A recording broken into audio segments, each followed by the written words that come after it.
வீட்டுக்கு ஒரு கதை இருக்கு அப்படின்னு சொன்னா நீங்க நம்புவீங்களாங்க? அட ஆமாங்க. என் வீட்டோட கதை சொல்றேன் கேளுங்க. எங்க தான் வந்து நான் வெளிய போயிருந்தாலுமே, நம்ம வந்து அவுட் ஆஃப் ஸ்டேஷன்ல அந்த மாரி எங்க போயிருந்தாலுமே, என் வீட்டு கதவ நான் ஓப்பன் பண்ணும்போது எனக்கு ஒரு இன்டர்னல் பீஸ் கிடைக்குங்க. அதாவது ஒரு அமைதி. எனக்கு அது வந்து எங்கேயுமே கிடைச்சதில்ல. ஸோ வந்து நான் 1க்கு 3 குழந்தை வச்சிருக்கேன். எனக்கு வீட்ல வந்து ரொம்பவே வந்து ஹெக்டிக்கா ஒரு மாதிரி இருந்தாலுமே நான் சம்டைம்ஸ் சொல்லுவேன். நான் வெளிய எங்கேயாவது போறேன்.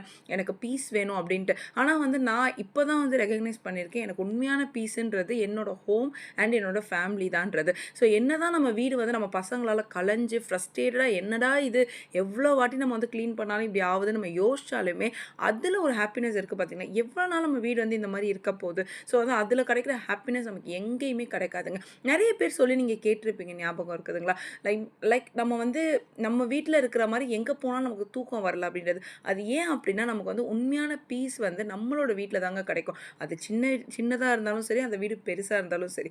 இதுதான் என் வீட்டோட கதை. உங்க வீடோட கதை என்னன்றத கமெண்ட்ல சொல்லுங்க.